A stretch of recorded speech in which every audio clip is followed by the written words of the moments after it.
Voy a poner a grabar. Ahí está. Y ahí ya tiene que ir entrando.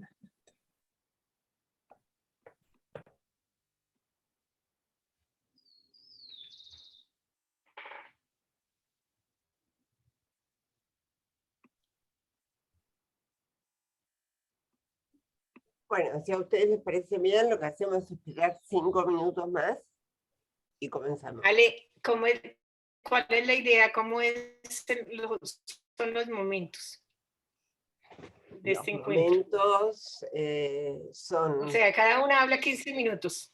Expone entre 15 15 y minutos. 20, Ujú. y después tenemos 20 minutos, media hora, depende de lo que quede, de intercambio. ¿Sí? Yo hago una presentación de 5. Listo. Así Perfecto. vemos. Dentro de mis 15 minutos está el videíto. Sí, dentro de los 15, 20 es el video. 15 más video podemos negociar así, son 18.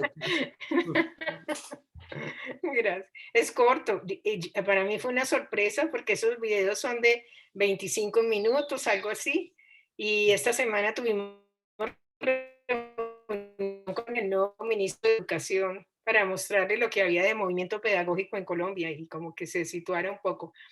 Y Alejandro presentó este video que dura 3 minutos y yo dije, ¿de dónde lo sacaron? Y me contaron que los de comunicaciones de la universidad hicieron varios videitos de 3 minutos, resumieron, se editaron para hacerlos de 3 minutos, que me parece buenísimo. Claro, está bárbaro. Buenísimo. Está bárbaro. Hola Cristina, bienvenida. Bueno, los compañeros, compañeras quieran presentarse en el chat. Está bueno. Cristina, justamente estábamos hablando antes de iniciar la sesión y Pilar hacía el registro de las actividades del colectivo argentino. Cristina Sansone es del colectivo argentino. Mirá, Sí, no podía abrir el micrófono, disculpen. Sí, por eso me invitaron a participar de este encuentro, así que bueno, Cristina, no nos les parece conocíamos, muy ¿cierto? interesante. más que bienvenida. Sí, No nos conocíamos. creo que no, ¿No? estuvimos por ahí dando vueltas con los educadores y educadoras que hacemos investigación en Latinoamérica, por ahí nos hemos visto. Ujú. Sí, Son muchos. mucha gente, eso es mucha gente. Claro. Pili, ¿sabés que de rato como que se descontinúa el sonido? ¿El mío? Sí. ¿A ustedes les pasó también o solo a mí? No pasó. Sí. Ahora dime si está oyéndose continuo. En este momento sí. Ah, bueno. Ojalá dure.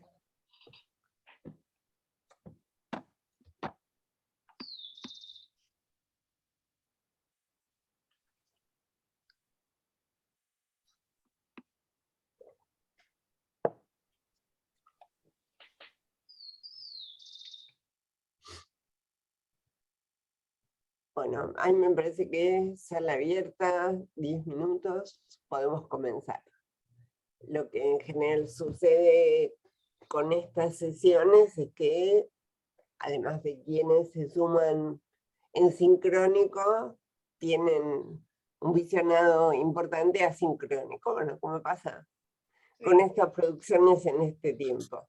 Bienvenidas, bienvenidos a este encuentro donde la idea es trabajar, conversar, intercambiar acerca de 3 muy interesantes propuestas de formación docente permanente, formación en ejercicio, bueno, como saben es un largo debate cómo se nombran, pero llamamos a 3 personas que han estado de alguna manera con una responsabilidad, o están con una responsabilidad muy importante en la construcción, gestión y coordinación de 3 experiencias que nos parecen particularmente relevantes de las tantas que hay en el escenario latinoamericano y muy particularmente en el argentino, donde la formación permanente tiene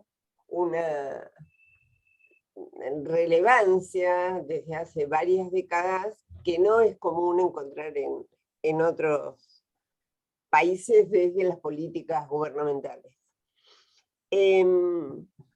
Cuando trabajamos experiencias, como vamos a hacer hoy, experiencias de formación permanente, la verdad es que allí nosotros creemos que se pueden analizar, visualizar, discutir, o queremos analizar, visualizar, discutir distintas cosas.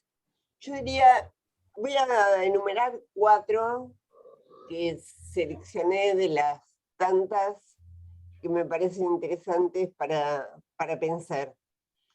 Diría, la primera es cómo, no porque esto ordene la presentación de las compañeras, de ningún modo, esto es lo que yo quisiera sobre que finalmente podamos conversar, pero para eso necesitamos conocer las experiencias. Yo creo que cuando trabajamos en una experiencia de formación docente, estamos trabajando también en la construcción de una posición docente pública. Y el modo en que se construye la experiencia, de qué habla, con quiénes se hace, cómo se gesta, qué despliegue tiene, habla de los modos en que se piensa la posición docente. Solo mirar, por ejemplo, marcos referenciales que se construyeron en el 17 en la Argentina, en el Infotis, lo primero que tiene que saber un docente es lo que va a enseñar. Eso ya es toda una definición de cómo se piensa a quien enseña. Tiene que ser lo que va a enseñar. No mucho más, quiere decir, digamos. Hay ahí toda una definición, ahí no hay un docente intelectual, ahí no hay un trabajador de la cultura, ahí hay un transmisor en el sentido más clásico del término, absolutamente delimitado en una función técnica. Bueno, en ese sentido digo, ¿qué posición pública docente construimos?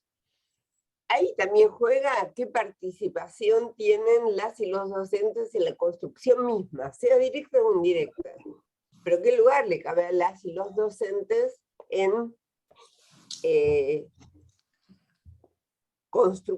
armar esa propuesta. A veces es porque se trata de una participación muy directa, otras veces porque es más indirecta, porque es una voz que es escuchada, consultada, recuperada, pero hay en cómo se construye una propuesta formativa, también esto entendemos que es clave. Diríamos, una tercera cuestión tiene que ver con la agenda que propone la formación. En tiempos de una neurociencia aplicada dogmáticamente a la pedagogía, o en tiempos de pensar si los movimientos, los movimientos de la cultura tienen que ver o no con la tarea de enseñar, digo por poner 2 extremos de una agenda posible. Hay una definición también de cómo se piensa la tarea de enseñar. Las 3 invitadas que tenemos hoy hablan de una agenda más amplia para pensar la tarea de enseñar, una agenda más crítica que permite pensar este tiempo, el tiempo que nos toca transcurrir y en el que nos toca hacer la enseñanza. Y yo diría el último punto es cómo siempre una propuesta formativa es una intervención política. Y entonces una intervención política en el sentido de que cualquier propuesta formativa pone de modo más o menos explícito qué horizonte apunta, aporta, apuesta a construir.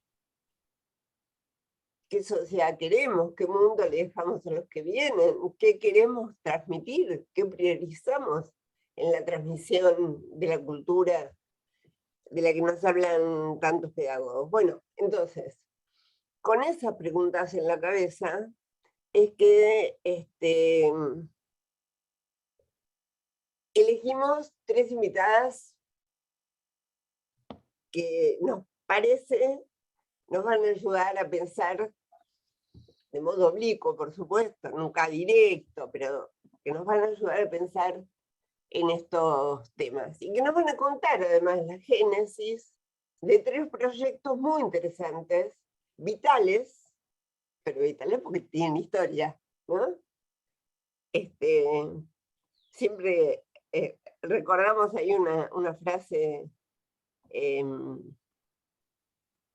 bueno, la voy a dejar pasar. Entonces, contamos hoy con 3 invitadas, decía, que traen 3 propuestas muy diferentes. Por un lado está Pilar Hunda Bernal. Pilar es una colega colombiana de la Universidad Pedagógica de Colombia, donde es docente e investigadora, es del equipo de coordinación de la Expedición Pedagógica Nacional, y ha impulsado y participa actualmente en la Red Iberoamericana de Colectivos y Redes Pedagógicas, donde también participa Graciela Mandolini, que es nuestra segunda invitada, que es actualmente la secretaria de Cultura de AMSAFE, el gremio docente de la provincia de Santa Fe, que dirige la Escuela Agrotécnica de la Universidad Nacional de Rosario, y que es la responsable académica de los cursos de formación docente en educación ambiental del programa Nuestra Escuela, donde hay un acuerdo entre la CETERA y el INFODE, el Instituto Nacional de Formación Docente. Algunos intercambios que tuvimos con Graciela para pensar esta mesa, nos hicieron dar vuelta a esta idea de pensar la génesis, más que dar cuenta de la propuesta actual, ¿no? Creo que ahí hay algo bien interesante. Y por último, contamos con, yo miro la pantalla y doblo como si se viera, nos estuviésemos mirando a los ojos. Contamos con Julieta Montero. Julieta es coordinadora del postítulo de Escuelas y Cultura Digital de la Dirección General de Escuelas de la provincia de Buenos Aires, un postítulo que está en vigencia desde el 21, junto con otros postítulos de la provincia. Ha trabajado como docente, como investigadora, como formadora de docentes, tiene una larga trayectoria y actualmente desarrolla tareas supervisivas en las escuelas secundarias de Mar del Plata, además de coordinar el postítulo. Entonces, la idea sería que en ese orden, Pilar nos hable de la expedición pedagógica, de su génesis y de su vigencia, Graciela del recorrido hasta llegar a la propuesta actual entre Infodi y CETERA acerca de la educación ambiental, un tema que ha ido además en este tiempo cobrando una relevancia imprescindible para pensar la agenda contemporánea, del mismo modo que la propuesta de la que finalmente hoy Julieta es coordinadora, tiene atrás un largo recorrido hecho en la Dirección General de Escuelas y en distintas instituciones para pensar esta relación de la escuela con la cultura digital, tiene experiencias realizadas en torno a eso, pero sobre todo me parece que le pone un una nota bien interesante a pensar la escuela y este tiempo en la pospandemia, que es un postítulo que nace en la urgencia de la pandemia, ¿no? Así que bueno, cada una va a tener entre 15 y 20 minutos y después nos quedan 20 para conversar entre nosotros. ¿Empezamos con Pilar? Muchísimas gracias a los tres por estar acá. Saludos, Alejandra, muchísimas gracias por la invitación. Un gusto encontrarme con Julieta, con Graciela, con las que hemos compartido tantas cosas, en un espacio que rompe fronteras entre países, nos acerca y nos permite vernos a veces en espejo de una manera que nos enriquece mutuamente. Esto ha sido un tiempo muy emocionante por eso. Me corresponde hablar de la expedición pedagógica. Voy a hablar de la expedición pedagógica en Colombia porque sé que se han hecho otros proyectos que se llaman expedición, pero tienen diferencias. Entonces voy a hablar de la expedición pedagógica en Colombia. Y he hecho unas notas para no dispersarme mucho, porque cuando me preguntan por la expedición podría extenderme demasiado y Alejandra me puso como condición 15 minutos que espero cumplir sagradamente. Entonces, para empezar, diría, la expedición pedagógica es un viaje realizado por maestras y maestros. En nuestro caso, maestras y maestros se refiere a quienes trabajan en las escuelas de la educación básica, ya sea en preescolar, primaria, secundaria, por veredas, en nuestro caso veredas son el campo, los pueblos y las ciudades de Colombia. Quiero presentar el siguiente video para que al ver el video ustedes traten de identificar de qué viaje se trata, qué actores participan en esos viajes y a qué le apuestan estos viajes. Entonces, es un fragmento de uno de los videos que hemos producido en Expedición que dura 3 minutos y un poquito más. Entonces, yo creo que ya se puede poner y después me expongo las demás ideas.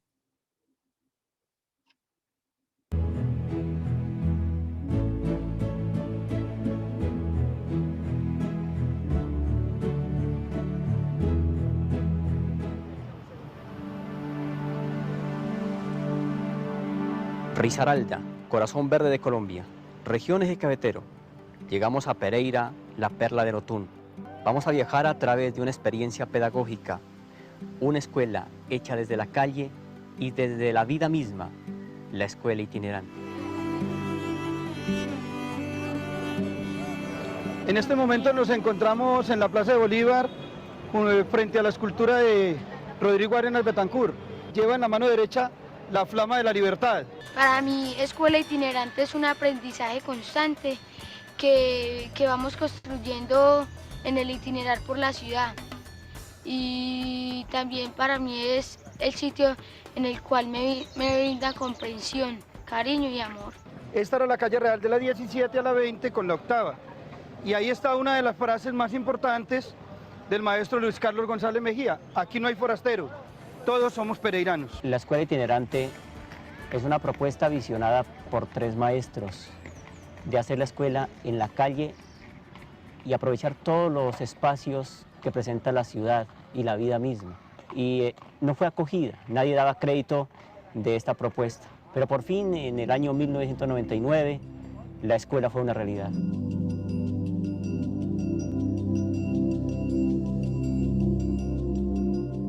Nuestra función es poner a la persona que quiere aprender algo en contacto directo con la fuente del saber, acercarlo a los medios, a las fuentes de saber, donde pueda vivir sus propias experiencias. En mi casa, mi mamá siempre que mantiene es histérica y pegándonos con lo que encuentre, ¿cierto? Mientras que acá nos hablan es por consejos, nos aconsejan los compañeros, los mediadores enseñantes. Una de las cosas que han cambiado en la familia es que mi mamá tiene como mucha fe en mí, o sea, que yo salga adelante y que ella siempre me apoya. A medida que va transcurriendo el proceso, hemos notado cómo ellos ya son muy hábiles en el hacer, capta muy fácil los conocimientos y tienen ya una personalidad un poco más estructurada, su autoestima ha ido aumentando. El enfoque es el humanístico, basado en la construcción permanente de valores. Los valores o se viven o se niegan. Y nosotros estamos en el intento solamente de vivirlos desde cada actividad, desde cada día cotidiano. Es una experiencia investigativa que apunta hacia una nueva escuela. Aquella escuela que aprovecha todo espacio para volverlo significativo, para que ese espacio forme, para itinerar permanentemente. Este es el problema de no se pongan a...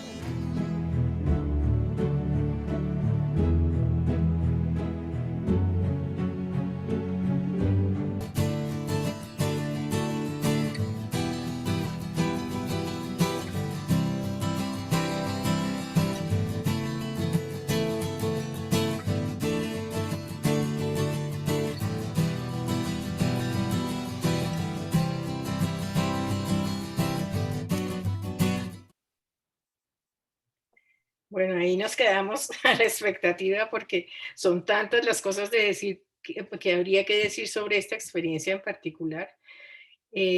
Pero antes de seguir adelante, quisiera plantear dos antecedentes sin los cuales sería muy difícil entender la Expedición Pedagógica Nacional. El primero es el movimiento pedagógico de los años 80.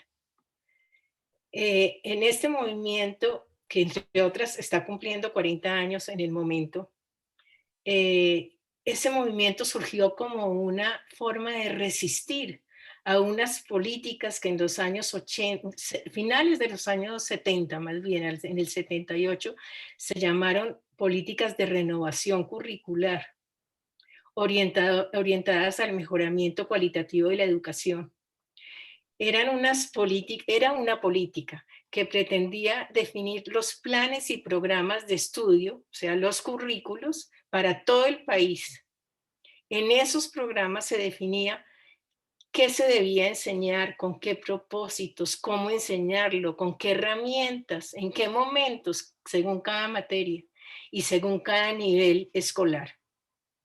A ese currículo, algunos investigadores lo llamaron currículo a prueba de maestros, en el sentido de que alejaba al maestro de la relación comunicativa con los estudiantes para ponerlo al servicio de esos planes y proyectos.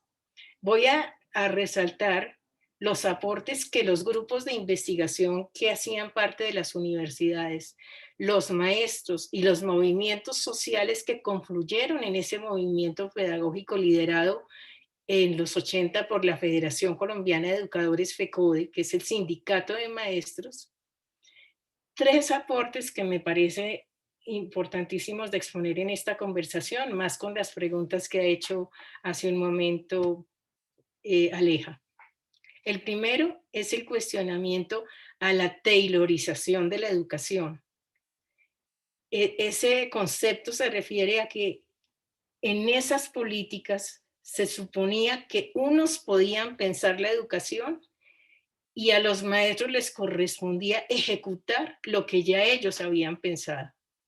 O sea, al maestro se le considera en esas políticas a modo de instrumento al servicio de unas definiciones hechas por otros.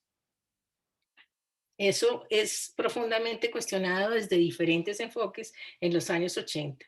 El segundo aporte fue el relevamiento de la pedagogía como un saber diferenciado de otras disciplinas. Hubo muchos trabajos en ese tiempo de grupos de investigación muy consolidados que mostraban, que trataban de definir el estatuto de la pedagogía en términos de disciplina o de ciencia o de saber. Hubo muchos trabajos en esa dirección, pero se reconoció que la pedagogía tiene un saber, se refiere a un saber que no es el mismo que el de las disciplinas que se enseñan en la escuela, ni es el mismo de las ciencias de la educación. Y por último, el reconocimiento del maestro como un intelectual con un saber propio que es el de la pedagogía. Esos son los aportes del movimiento pedagógico en los años 80. Posteriormente, eso lo estoy recortando mucho para este tiempo, pero podemos hablar más tarde. En los años 90, cuando se empieza a dispersar el movimiento pedagógico que había sido liderado por FECODE, empiezan a proliferar cientos de encuentros entre maestros y maestras en diferentes territorios del país, que más adelante se denominan redes pedagógicas. Unas surgieron de manera espontánea por grupos de maestros que simplemente querían intercambiar acerca de lo que les pasaba en la escuela cuando trataban de adelantar prácticas que los comprometía más directamente con todo un planteamiento ético y político sobre su ser maestro, y las resistencias que se generaban no solamente por parte de directivos, sino muchas veces por parte de los mismos maestros y maestras. Y otras redes surgieron por iniciativa de universidades o de otras instituciones educativas. Y los encuentros que fuimos generando entre distintas redes pedagógicas nos permitieron plantear que las redes en sí mismas eran una práctica de formación. Las universidades habíamos planteado estas redes como una ruptura con el enfoque de la capacitación de maestros. Eso de pensar que los maestros, que alguien tiene que venir a volver capaces a los maestros, porque parte del supuesto de que el maestro no tiene un saber, no tiene una postura ética, no tiene una orientación política de sus propias prácticas. En las redes entonces no son simplemente un nombre para actualizar viejas formas organizativas, sino que las redes son unas formas de interacción no jerárquicas, unas formas de intercambio que ponen en el centro las experiencias y los interrogantes que las maestras y los maestros se hacen sobre la escuela y sobre sus propias prácticas. Después de toda esa proliferación de redes y con esas redes, sabíamos pues que a lo largo del país existían unas prácticas que en cada lugar resultaban muy sorprendentes para todos, no solamente para las maestras y los maestros de su territorio, que producían entusiasmo, que inspiraban nuevas iniciativas y propuestas. De ahí surgió la idea de expedición pedagógica, como un viaje por los más variados territorios del país, por sus más diversas culturas, para construir una nueva mirada. ¿Qué quiere decir una nueva mirada? No continuar con los enfoques diagnósticos y evaluativos que eran los hegemónicos en nuestro país. Estábamos en el tiempo de la evaluación-sanción. El maestro que fuera mal evaluado tendría que salir de la escuela. Eso no se logró en la práctica, pero fue la propuesta que se puso en marcha. Romper con esa mirada diagnóstica y evaluativa sobre las escuelas y sobre los maestros para reconocer, en cambio, su diversidad y su riqueza, valorarla y hacerla visible. Durante estos 22 años hemos realizado numerosas rutas físicas, quiere decir a ras de tierra, no son vuelos de turismo, nada de eso, a ras de tierra, que los hemos considerado a la vez un viaje en el orden del pensamiento. Para ello, en cada región se organizan equipos de maestras y maestros viajeros, se adelanta un proceso de formación sobre esto de la mirada, sobre los registros, sobre los relatos de los viajes, y se diseñan rutas para generar una amplia movilización en cada lugar, en cada municipio, encuentros con las prácticas de las maestras y los maestros anfitriones, con los estudiantes, con los directivos, las familias y líderes comunitarios. Es decir, nos interesa escuchar muchas voces sobre lo que es esa práctica, esa escuela, cómo se vive, cómo se siente, qué aporta, cuáles son sus limitaciones.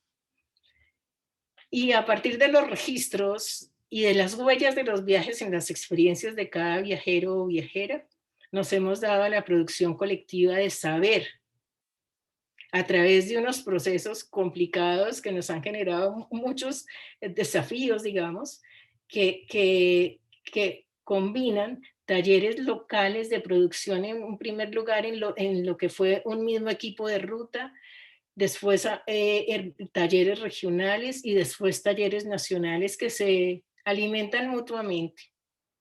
Con ello hemos diseñado y hemos avanzado en la construcción de un archivo pedagógico, tanto físico como virtual, en una propuesta de atlas de la pedagogía en Colombia. Hemos publicado muchos libros, 15 libros, de los cuales muchos de ellos son producción de cada región, sobre las escuelas de cada región, sobre las prácticas que quieren destacar los equipos viajeros. Y numerosos videos de los cuales hemos visto apenas una muestra. Tenemos en este momento prevista una publicación sobre las cartografías de las formas de hacer escuela en Colombia, y con toda esta producción, el maestro, que había sido considerado en los años 80 en el movimiento pedagógico como portador de un saber propio, nos parece que ingresa en el campo de la pedagogía ya no solo como portador, sino como productor de saber pedagógico. Después de realizar unos viajes durante la pandemia, en la cual, Graciela, creo que tú estuviste, varias personas de Argentina, que llamamos ciclos de viajes y conversaciones pedagógicas, como una forma de continuarlos, no limitarnos y no suspender los viajes.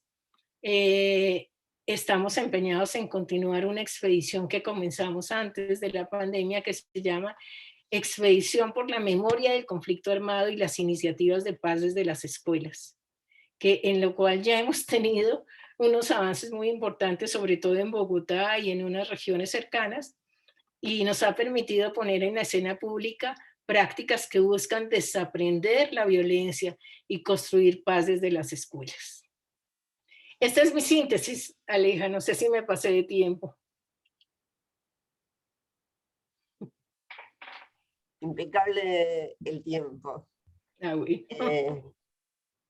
Y además dejaste ahí picando un temón, que es el de la memoria y la violencia en Colombia y en este momento político colombiano, ¿no? Así que después, si me queda un minuto, tengo alguna pregunta sobre eso. Gracias. Bueno, gracias, Pilar. Muchas gracias. Con gusto, con gusto. Interesante, y además, bueno, en Argentina conocemos también las huellas y el trabajo colectivo ligado a esa iniciativa colombiana, y como vos bien decías, tiene particularidades en cada país que la retoma, ¿no? Y en Colombia también la Secretaría de Educación, por ejemplo, ha puesto en marcha expediciones pedagógicas, pero las expediciones pedagógicas de la Secretaría son llevar a los niños a los museos, ¿no? O a veces se convierte en visitar lugares, pero el ejercicio de lo que nosotros llamamos un viaje en el orden del pensamiento y de producción colectiva de saber no se adelanta, ¿no? Entonces, claro que tiene mucho que aportar. Yo valoro mucho esos viajes, pero es distinto.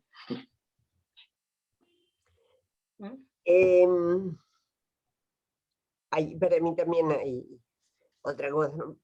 Hay en la idea de la expedición pedagógica, y también supongo lo que nos va a contar ahora Graciela, hay algo de lo que nace de las escuelas y de los docentes, que tiene una potencia que es distinta a la que tiene una política gubernamental. Exacto. Quizás es un buen punto de los que debería haber puesto yo en la introducción. Gracias, te pasamos la palabra. Gracias, Pili. Gracias. Bueno, buenas tardes a todas y a todos. Sinceramente es un placer enorme estar en este espacio. Gracias, Alejandra, por la invitación, gracias a la UNIPE, y bueno, y reencontrarme con una compañera de las dimensiones de Pilar, a la que justamente a través de lo que ha sido el trabajo de nuestro sindicato en torno al empoderamiento de cada uno de nosotros como compañeros y compañeras docentes que estamos poniendo en tensión nuestro trabajo y redimensionando lo que hacemos, y comenzando a tomar la palabra y a sentir que tenemos voz en torno a las propuestas, es que tuvimos la oportunidad de conocernos con Pilar, ¿no? Así que bueno, doblemente importante para mí esta oportunidad, porque en realidad yo vengo a compartir una experiencia que muchos compañeros y compañeras conocen y que hemos transitado, que surge en el marco de lo que es el espacio de la CETERA, la Confederación de Trabajadores de la Educación de la República Argentina. Un espacio que además se constituye en la amalgama de lo que significan cada uno de nuestros territorios a través de lo que son las unidades de base de CETERA. En mi caso, AMSAFE, que es la Asociación del Magisterio de la Provincia de Santa Fe, pero también veo que hay compañeros de SUTEBA, hay compañeros de ACMER, o sea, de distintas organizaciones y unidades de base de nuestra confederación.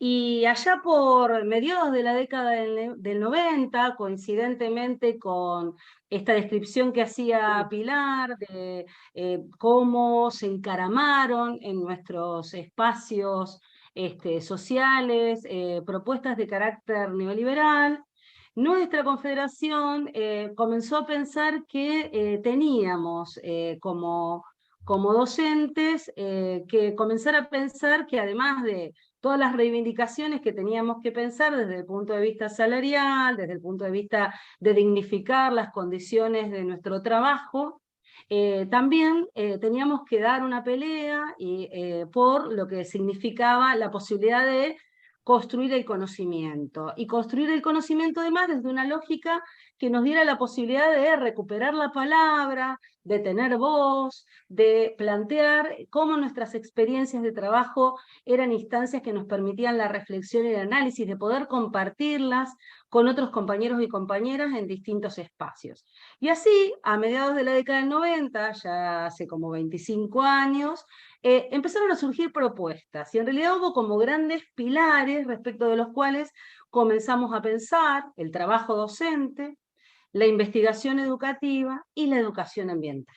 Y además la CETERA redobló la apuesta, planteando en ese momento que podían generarse instancias de formación y capacitación que en realidad superaran esto de lo que significa la formación en el sentido lato y estricto, sino que además tuvieran que ver con plantear propuestas de sensibilización frente a estas problemáticas. Es decir, además del componente y la dimensión conceptual y metodológica, que son imprescindibles, también incorporar la dimensión afectiva, para sensibilizarnos, ¿no? Para hacerlo carne, tomarlo desde la perspectiva de la vivencia. Y así fue, yo particularmente, a partir de la invitación que hace Alejandra, voy a hablar de la propuesta de educación ambiental, cómo comenzamos a tejer esa urdimbre que nos permitió articular en nuestra Via Yala, esta tierra fecunda, esta tierra de sangre vital, con la experiencia de otros países. Y fue justamente en Colombia, donde en el 2002, desde la CETERA y desde las unidades de base de CETERA, participamos en una instancia de acercamiento al paradigma del pensamiento ambiental latinoamericano, un pensamiento ambiental que redimensiona conceptualmente la noción de ambiente. Por eso CETERA en esto también plantea una propuesta que resignifica los conceptos y que invita a pensar desde otra epistemología y desde otra metodología lo ambiental, porque comenzamos a hablar de ambiente y no de medio ambiente. Comenzamos a pensar en la noción de territorio, donde lo que cobra muchísimo peso, además de la cuestión espaciotemporal, de esas dos dimensiones que Occidente se ha encargado de deslindar, de separar, de fragmentar, pero que necesariamente debemos pensar integralmente, aparece también la idea de la noción de territorio desde la construcción de las identidades. Entonces, se va amasando acá lo conceptual, lo metodológico, pero también lo afectivo. Y es también a partir de estas reflexiones, que comienzan a tener lugar en el año 2002, en ese encuentro que se amalgama en Colombia, empezamos a hablar de sentipensares, una noción que también está ligada a la construcción conceptual que hacemos desde el pensamiento ambiental latinoamericano y que vamos proponiendo desde CETERA. Al principio las propuestas tuvieron que ver con la posibilidad de pensar en una especialización superior en educación ambiental para el desarrollo sustentable, que fue cobijada en ese momento por CETERA, todas sus organizaciones de base, porque la propuesta siempre desde la Confederación tiene carácter federal, pero también desde una universidad nacional que abrigó la posibilidad de pensarnos en articulación con un sindicato, o con los sindicatos. Y así surgió esa especialización superior, en la que tuvimos oportunidad de formarnos más de 5.000 compañeros y compañeras. ¿Esto qué posibilitó? Posibilitó replicar las experiencias en distintos territorios, para también reconfigurar otros conceptos, para pensar desde la lógica y desde las prácticas del neoextractivismo y de los extractivismos y comenzar a problematizarlos, porque algo decía Alejandra al principio cuando hacía la primera intervención y la presentación de este espacio de reflexión, y es que justamente lo que se pone en juego acá en esta intervención es una cuestión de política pública, de política sindical, porque justamente al problematizar los acontecimientos que tienen que ver con lo ambiental en nuestros territorios, comenzamos a sensibilizarnos frente a los problemas y conflictos ambientales que viven nuestros alumnos, que viven nuestros compañeros y compañeras. Recién veía que una de las compañeras que está conectada es Mariela Leiva de ACMER, del Sindicato de Entre Ríos, y Mariela, por ejemplo, ha sido una de las primeras maestras que denuncia junto con el sindicato el tema de las fumigaciones de las escuelas rurales. Y de cómo esto va en desmedro de nuestra salud, la salud de quienes participamos en la vida diaria del trabajo escolar, y de la salud de nuestros estudiantes y sus familias. Entonces, esto me parece crucial a la hora de pensar cómo, en esta idea de pensar propuestas formativas, tenemos que justamente hacerle lugar a la intervención desde la perspectiva política que llevamos adelante, en torno también a la posibilidad de construir un horizonte que, al hablar de los conflictos ambientales, nos habilite a resituarnos y a pensar que existen otras formas de construir conocimientos, ¿no? Y de empoderarnos en el marco de lo que significa la lógica de la construcción de una cultura escolar sensible a en este caso, a esta agenda ambiental, pero también a todas las prácticas del neoextractivismo y del extractivismo que tienen lugar en nuestros territorios. Pero digo, bueno, volviendo a cómo la CETERA fue tejiendo esto a través de las acciones de todas sus unidades de base, al principio aparecieron las oportunidades de ir encontrándonos en distintos espacios, en jornadas, en encuentros, en congresos, de también ir vinculándonos con la construcción que se iba llevando adelante en los países hermanos de la Vía Yala, para, bueno, justamente ver de qué manera íbamos intercambiando conceptos, tejiendo redes, horizontalizando las relaciones de poder en la construcción del conocimiento, y sobre todo sensibilizándonos frente a las realidades territoriales. Y bueno, a partir de eso, y de esos espacios, es que se fueron dando actividades en los distintos territorios vinculadas con esos procesos de construcción y de sensibilización. El tema es que la irrupción de este distanciamiento social, que tuvo distintas características en función de nuestros países, también en función de nuestros territorios, se pensó en la necesidad de realizar desde CETERA como confederación, haciendo una propuesta también para el resto de los espacios que configuramos entre todos a nivel federal, en una propuesta de formación de características coautoasistidas. Estoy hablando de principios del 2020. Y en realidad era un espacio que se habilitó desde la Secretaría de Educación de CETERA, donde está el compañero Miguel Dualde, de un espacio que tenía que ver con subir al principio materiales, proponer recorridos, derroteros, para que los y las compañeras fuéramos haciendo en torno a distintos temas, pero fundamentalmente al tema ambiental. En la provincia de Santa Fe, además, estábamos fuertemente sensibilizados en ese momento por lo que fueron las primeras grandes quemas, no es que no hubieran tenido lugar antes, pero la dimensión que esto tomó en el 2020 fueron realmente conmovedoras, ¿no? Conmovedoras hasta las lágrimas. Entonces, ¿qué pasó? Fue absolutamente imprescindible abordar este tema, lo que estaba pasando con los humedales, acá nomás, en el río Paraná, esto afectando a las realidades territoriales de muchas provincias, no solamente de Santa Fe, sino de Entre Ríos, de Buenos Aires. Entonces, frente a esto, empezar a subir contenidos, empezar a proponer bibliografía, empezar a subir imágenes, videos, materiales que posibilitaran a los compañeros y a las compañeras que estábamos tratando de tramitar lo que significó todo este espacio de la construcción del conocimiento desde la virtualidad, que fue para la gran mayoría de nosotros una instancia de aprendizaje absolutamente, bueno, fue una inmersión, ¿no? Para muchos de nosotros eran las primeras posibilidades de conectar con esto de una manera prácticamente obligada, coercitiva.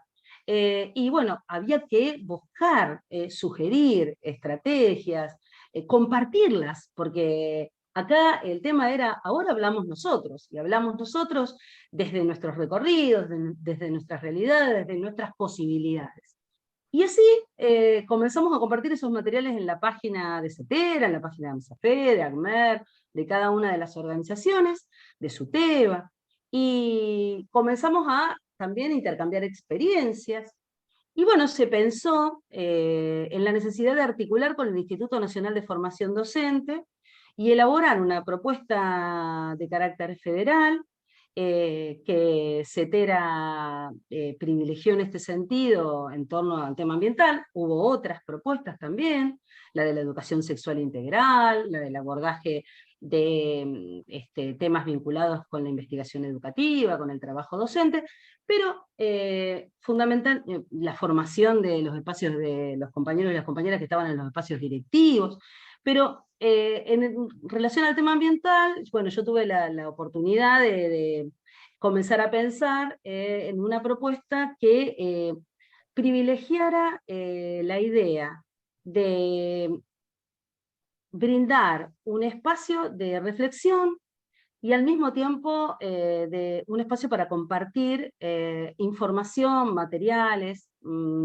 justamente en esta perspectiva, en la perspectiva del pensamiento ambiental latinoamericano, porque hay mucha bibliografía que privilegia una mirada vinculada con lo conceptual, pero que no sensibiliza frente a aspectos que tienen que ver con cómo lo ambiental también necesita de la construcción de un vínculo basado en la empatía y en el reconocimiento de las necesidades de cada uno de los compañeros y compañeras que están trabajando en los territorios y de justamente sus estudiantes y sus familias. Entonces, en ese sentido, empezamos a hacer una actividad que tuvo que ver con una instancia de formación, a la que decidimos denominarla justamente a través de un concepto que se construye desde la lógica del pensamiento ambiental latinoamericano y que es el de la crisis civilizatoria.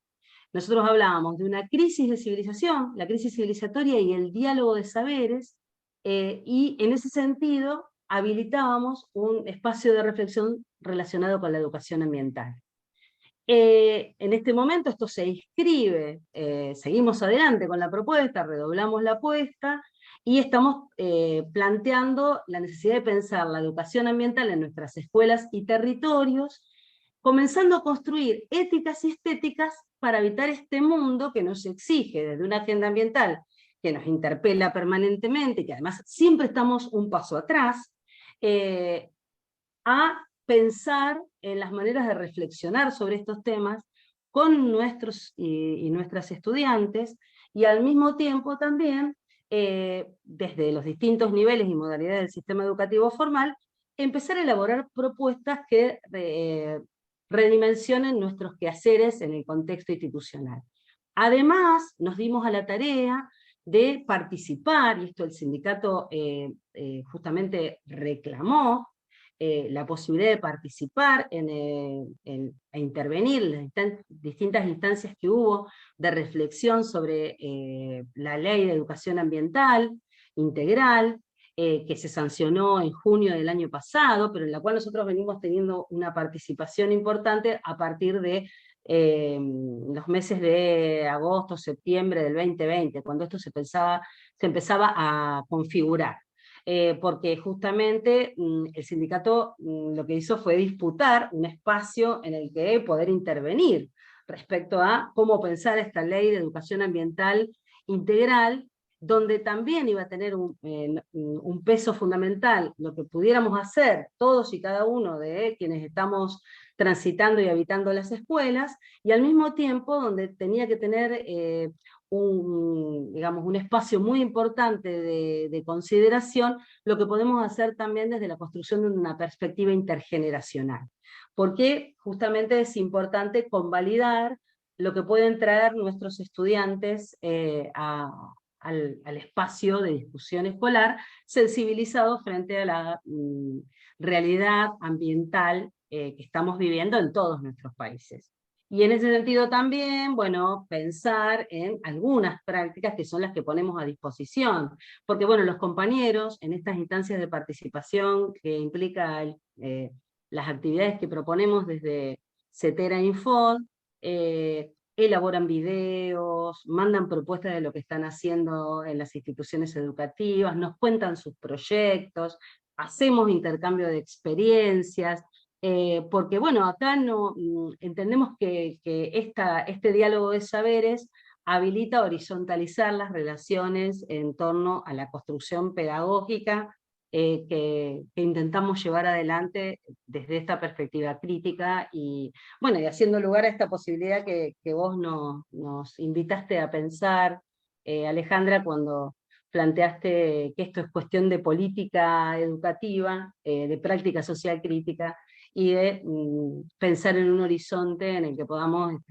justamente sentirnos interpelados y al mismo tiempo compartir experiencias con los compañeros y las compañeras. Bueno, esto es una síntesis también, yo me pongo a disposición para que podamos seguir compartiendo y estableciendo líneas de acción conjuntas.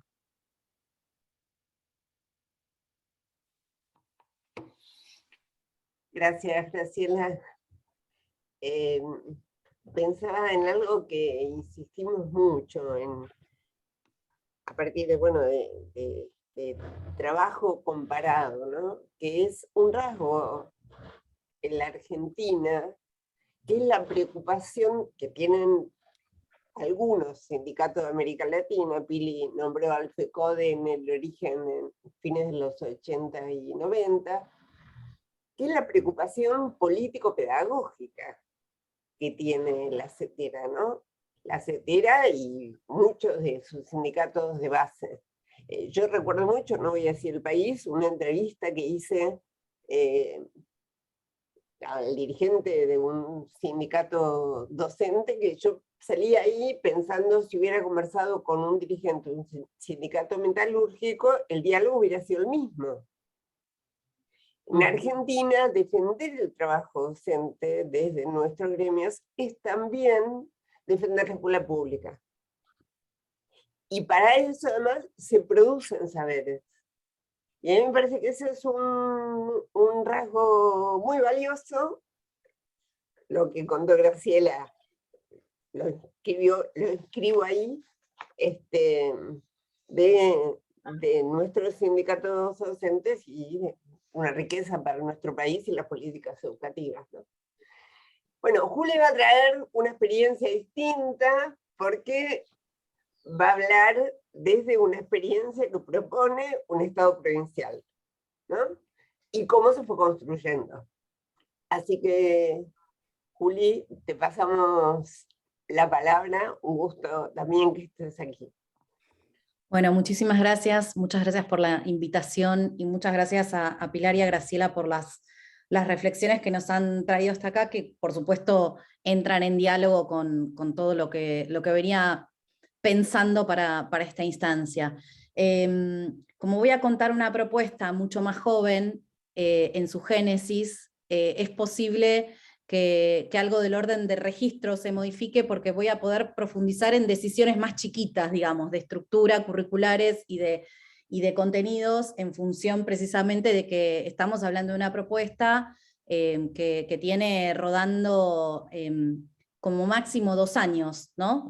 Con una edición. Es una propuesta de un postítulo de especialización docente de nivel superior en escuelas y cultura digital, que sucede en el marco de la gestión de Alejandra, precisamente en la Dirección Provincial de Educación Superior de la provincia de Buenos Aires, y que tiene, bueno, como sujetos de la propuesta precisamente a los docentes de todos los niveles de la provincia. Esto ya de por sí es una definición gigantesca, ¿no? Estamos hablando de un sistema provincial que tiene 300.000 docentes trabajando, que tiene una diversidad enormísima, ¿sí? Unas distancias enormísimas, y que tiene una complejidad también que supone una construcción muy artesanal de los acuerdos y de las decisiones, ¿no?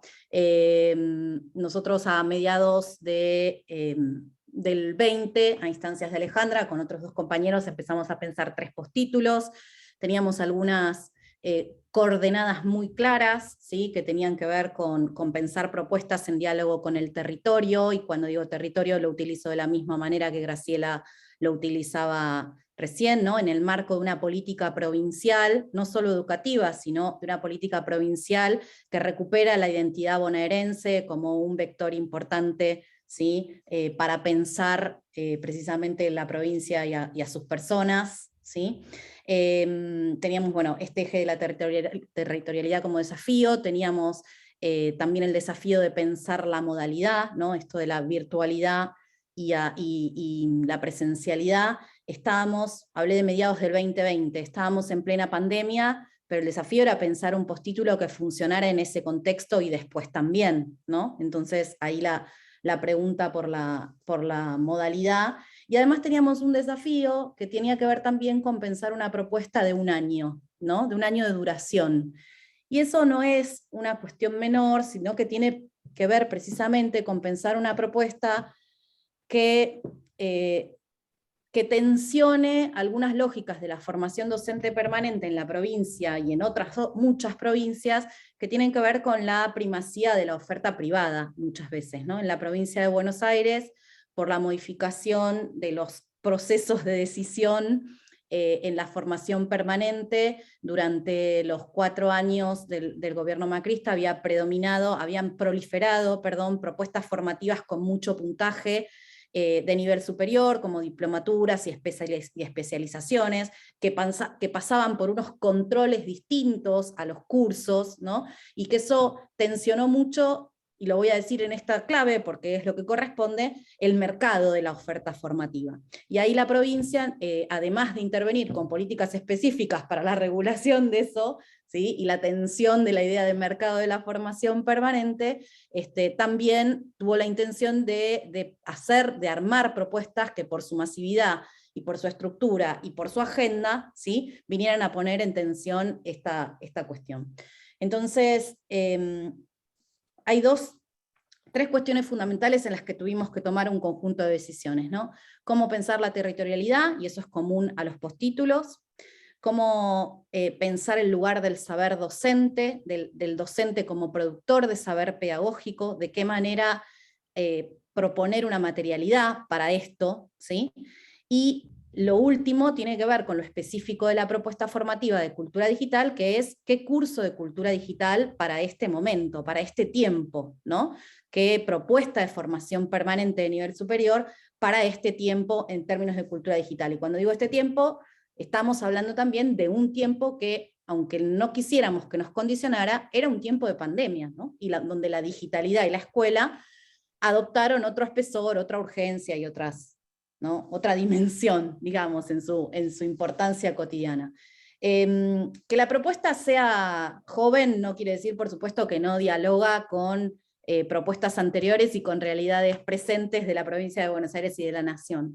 En la provincia de Buenos Aires, como sucede en otros lugares, cuando se habla de postítulos, muchas veces la referencia casi obligada es el primer postítulo, sobre todo en nuestro campo, el de la cultura digital, el primer postítulo de Infod, ¿sí? El que se implementó a partir del 2012-13, que tiene que ver con escuelas, precisamente con educación y medios digitales, el de educación y TIC de Infod, que fue, ¿no?, por su enorme masividad, por la cantidad de docentes que transitaron por esa propuesta, muy performativo de propuestas que vinieron después, ¿no?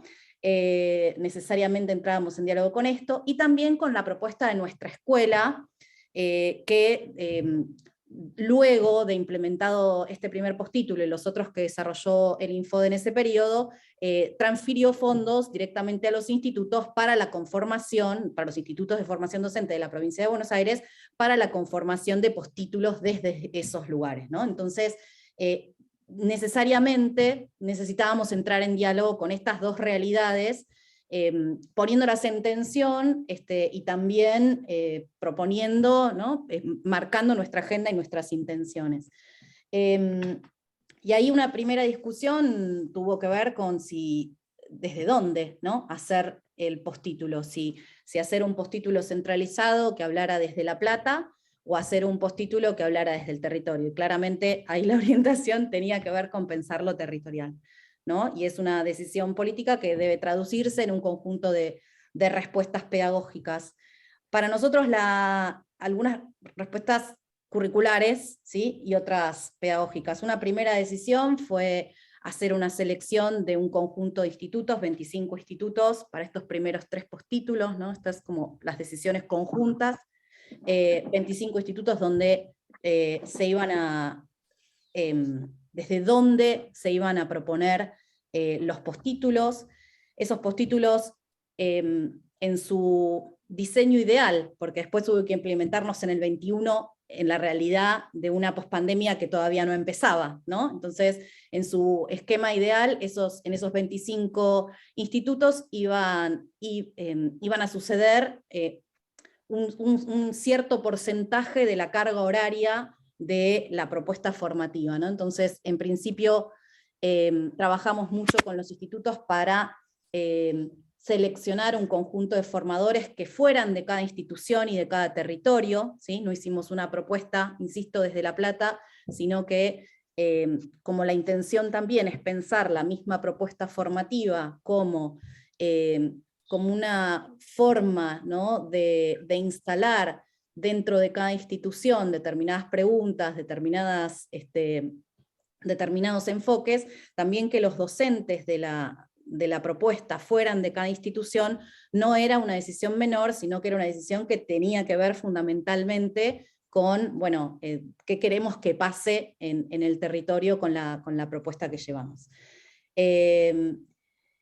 Y por otro lado, lo que decidimos es un 30% de la carga horaria, organizarla en un taller anual transversal, ¿sí?, que tuviera que ver con una propuesta que dialogara con lo local, ¿sí?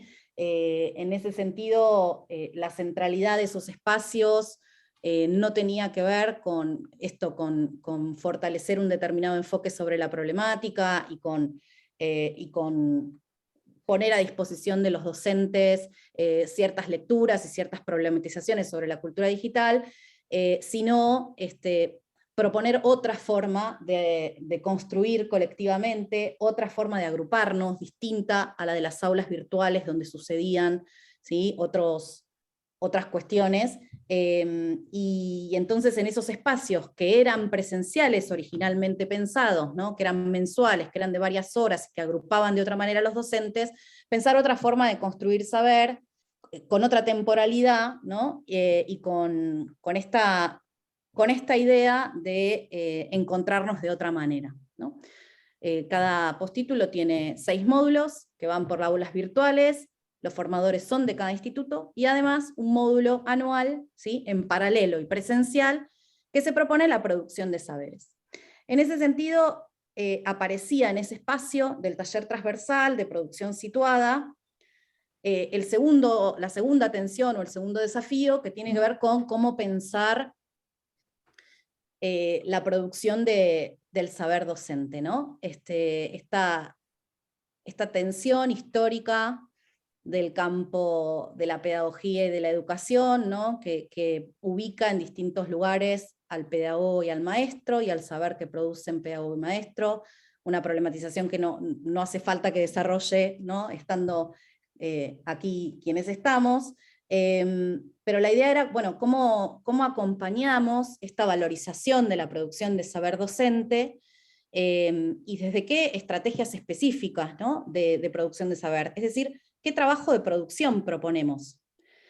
Y ahí tengo que decir que nos costó mucho. Un montón de las cosas que hicimos en el postítulo fueron intentos, fueron ensayos, ¿sí?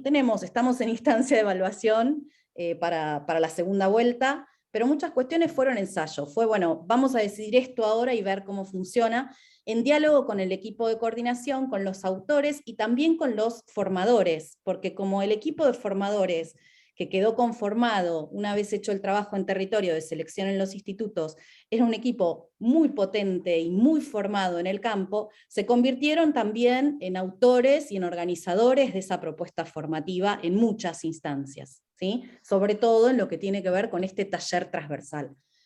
Lo que propusimos ahí es la producción de un trabajo de investigación. Y acá hay una primera decisión compleja que, insisto, fue un ensayo y estamos en instancia de evaluación, y sobre eso voy a volver al final.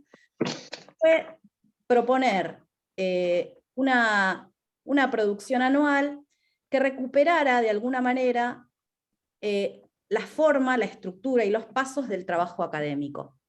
No fue la idea más original del mundo, ¿sí? Estamos de acuerdo en eso.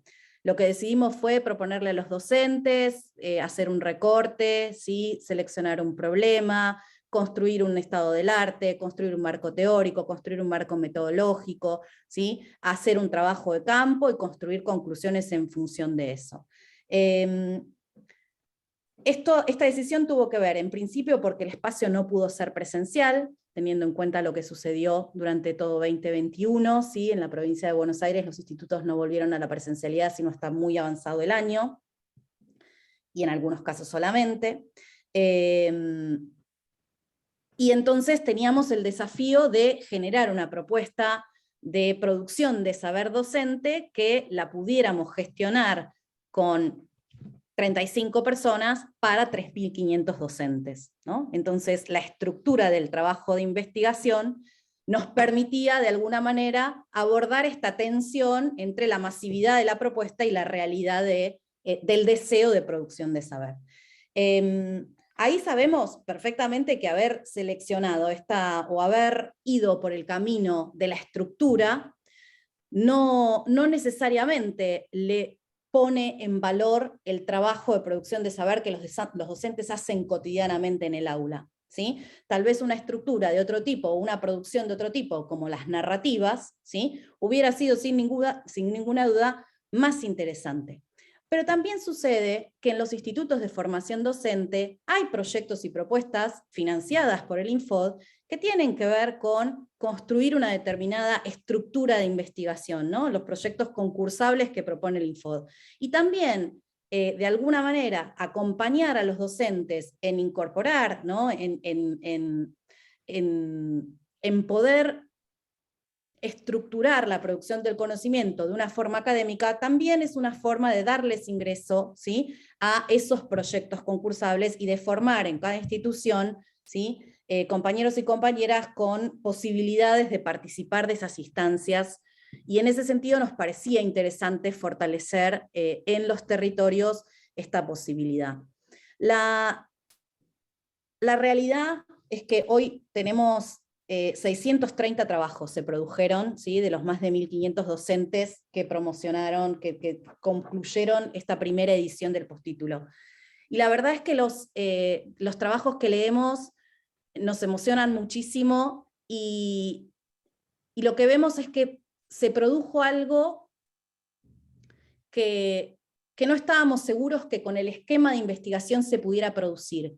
Y es que los docentes se pararon en un lugar de problematización de lo que sucedía y de lo que veían, muy interesante. Pudieron efectivamente problematizar las prácticas que estaban mirando. Pudieron hacerse preguntas, ¿sí? Que iban al núcleo de la cuestión de la enseñanza, que iban al núcleo de la cuestión de la cultura digital y la escuela, ¿sí? Y ahí, de alguna manera, nos alivia saber que esa decisión que tomamos, que no fue la que más nos hubiera gustado y que tuvo que ver con administrar la masividad y la contingencia, sí produjo procesos donde los docentes se pudieron parar, los y las docentes se pudieron parar en un lugar de la pregunta y la interrogación de lo que estaban viendo.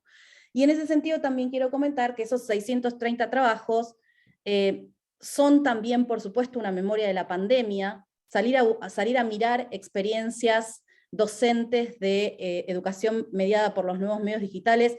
Fue muy fácil durante la pandemia porque pasó de todo. Probablemente la próxima edición no podamos tener la diversidad de miradas y de propuestas que tuvimos en esta primera instancia, y en ese sentido esta colección de trabajos también se constituye en una memoria pedagógica de lo que sucedió en pandemia.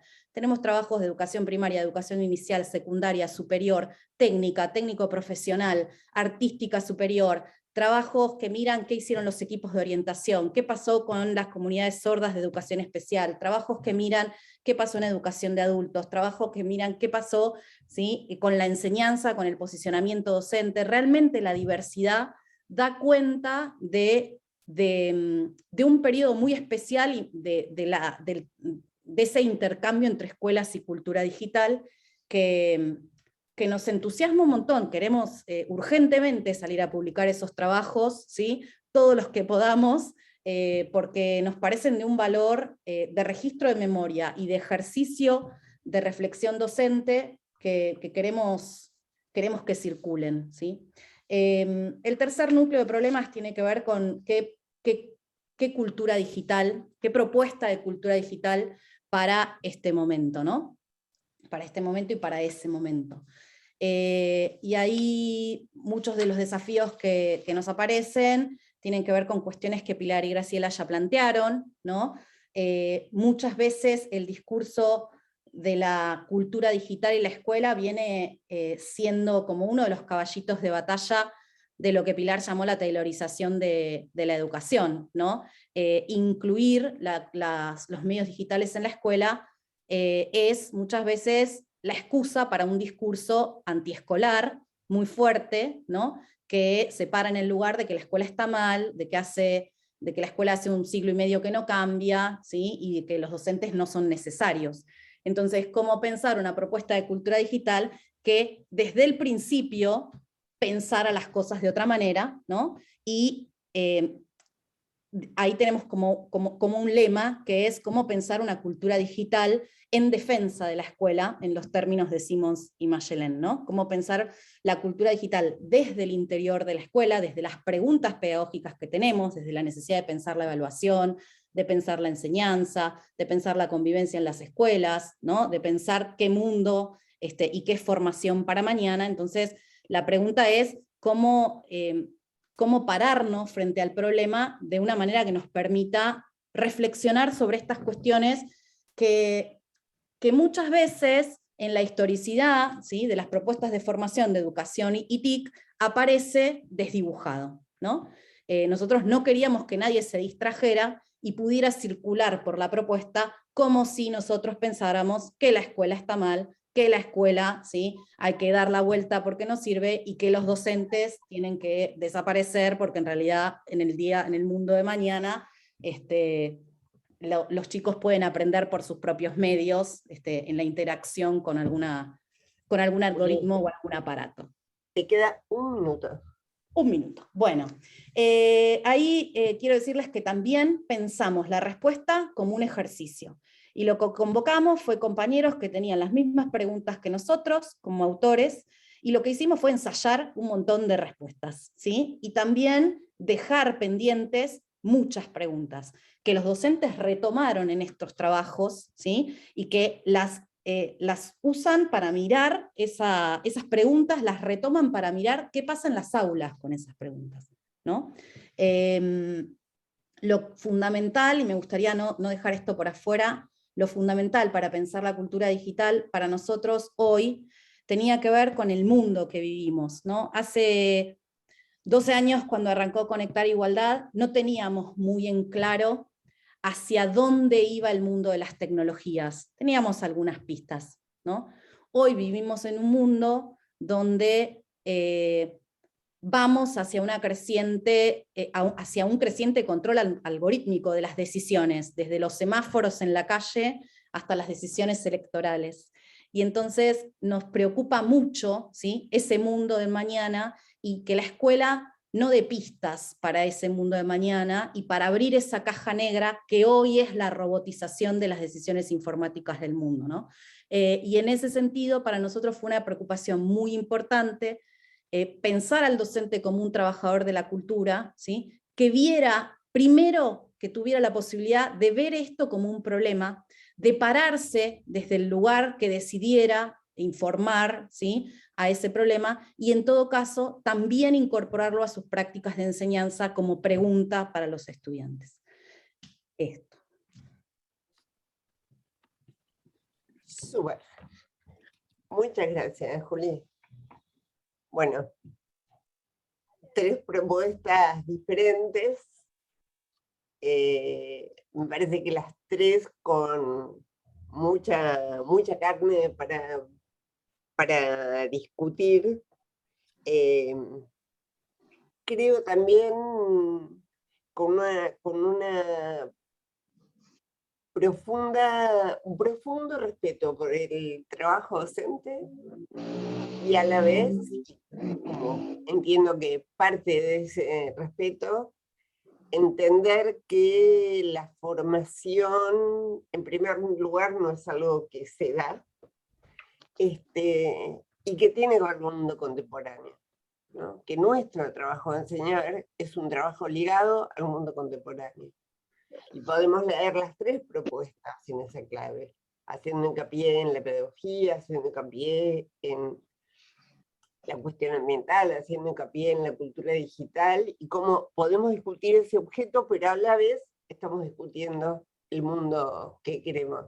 Philippe Mérieux, cuando era candidato del Partido Verde en Francia, decía algo que a mí me impactó mucho cuando lo escuché la primera vez. Él decía: siempre me preocupé por qué chicos, qué personas le dejamos a este mundo. Ahora me preocupo también por qué mundo le dejamos a nuestros chicos, ¿no? Y aunque él lo decía en el marco del debate ecológico, vale para pensar, me parece, las 3 propuestas y la formación. Tenemos 10 minutos. Quien tenga ganas de hacer una pregunta, un comentario, una intervención. Pues a mí me llama mucho la atención que las 3 propuestas hagan un énfasis en el tema del territorio. Sí. Porque generalmente, Aleja, en el trabajo que estamos haciendo sobre políticas de formación, el tema del territorio no pasa por ahí, ¿no? Por las políticas ni internacionales ni nacionales en cada país. Pero realmente lo que convoca a los maestros es pensar las prácticas, como lo han dicho Graciela y Julieta, en una relación muy estrecha con los territorios y las problemáticas propias de cada territorio. Cuando nosotros terminamos la primera fase del primer momento de la expedición y queríamos pedir apoyo económico a un organismo internacional para poder continuar, nos solicitaron una evaluación de pares internacionales. Y estos pares internacionales propusieron, después de escuchar todos los grupos expedicionarios en sus regiones, dijeron aquí lo que nosotros pensamos que hay que plantear es un concepto de geopedagogía. Porque no encontraban prácticas que fueran universales para todo el mundo igual, sino prácticas conectadas con los territorios. Me parece que es un elemento que valdría la pena resaltar de las 3 exposiciones que hemos hecho, que además es muy fructífero, ¿no? Que genera muchas preguntas, que genera además muchas acciones, ¿no?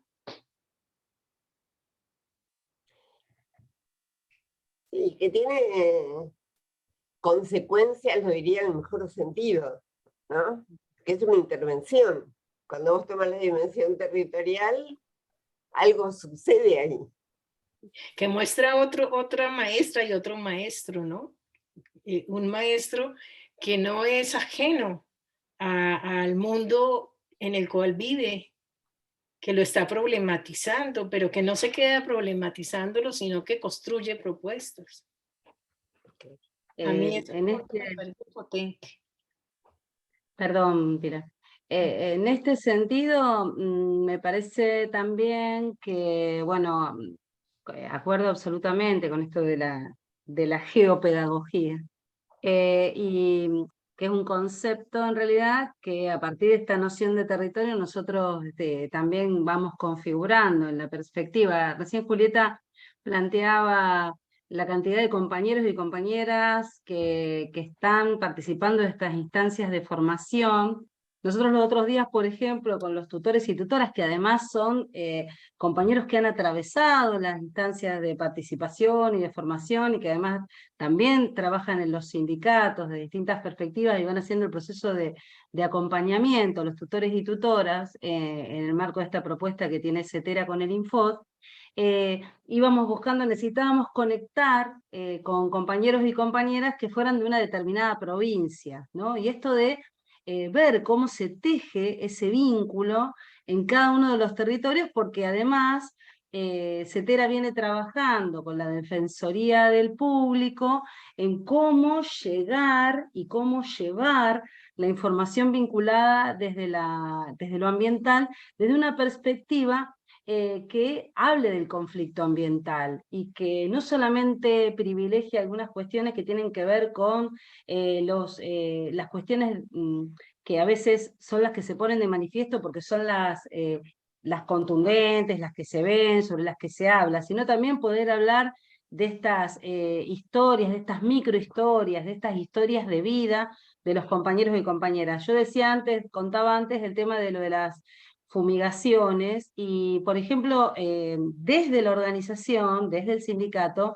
se pudo escribir un protocolo de actuación a partir de esto, de lo que los compañeros visibilizaron, un protocolo de actuación ante un caso de aplicación o ante los casos de aplicación de agroquímicos que afectan directamente a la salud de las personas que están trabajando en las escuelas rurales o en otras escuelas que se ven también dañadas o damnificadas por esta situación. Es decir, esto, poder generar herramientas para contrarrestar los efectos de estas prácticas vinculadas con los neoextractivismos.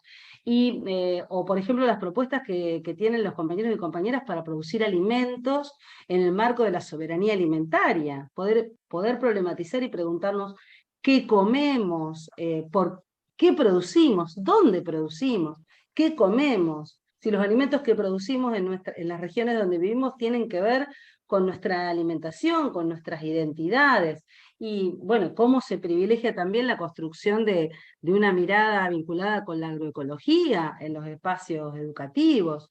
Es decir, todo esto a partir de lo que significa recuperar la noción de territorio.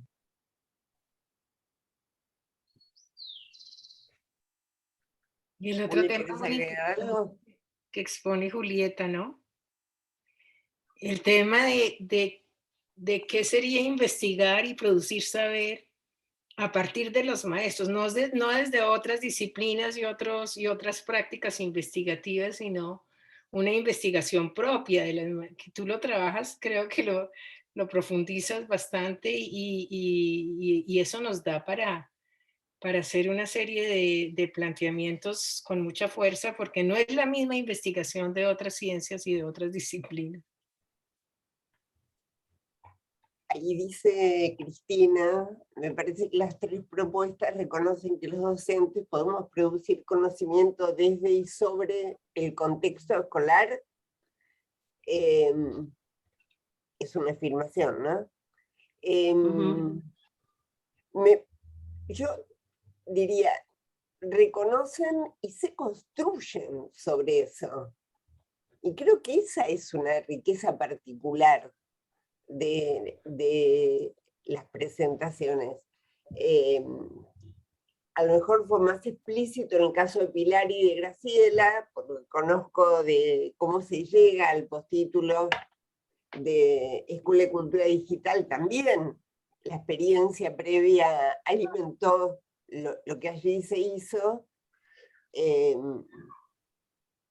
también lo que cambia de lo que viene, ¿no? Porque me parece que ahí hay todo el tiempo un diálogo que hace que no nos podamos estacionar en el tiempo. Pensé mucho, cuando las escuchaba las 3, en el volumen que cobra la dimensión del territorio y la dimensión del tiempo, ¿no?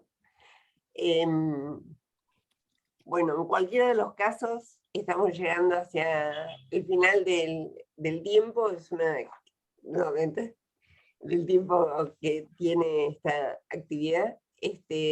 Les agradezco muchísimo a las 3, porque creo que en tiempos en que la formación permanente aparece como una varita mágica de instrumentalización de reformas que piensan otros, recuperar la posibilidad de construir de otro modo espacios colectivos de formación, donde hay distintos sujetos, porque acá está la Universidad Pedagógica de Colombia, acá está organizaciones sindicales docentes de la Argentina, y acá hay un Estado provincial, también un Estado nacional, en lo que hace CETERA con el INFOT, ¿no?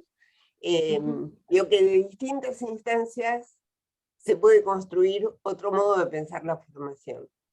Y eso sin duda tiene que ver con distintas voces que puedan conversar estos problemas para construir una escuela que ayude a un mundo mejor, más justo y más feliz, ¿no? Así que bueno, gracias a todas y a todos los que nos acompañaron, y muy especialmente muchas gracias a Graciela, a Juli y a Pilar por haber compartido experiencias tan potentes. Han sido un gusto y de verdad gracias a la CETERA a UNIPE por esta oportunidad de encuentro y de compartir experiencias. Aleja, muchas gracias.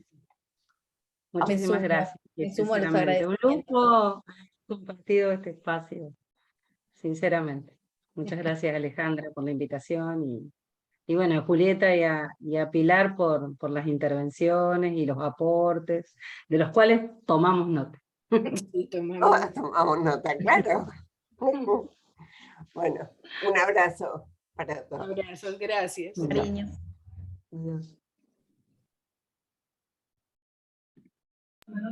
Muchas gracias.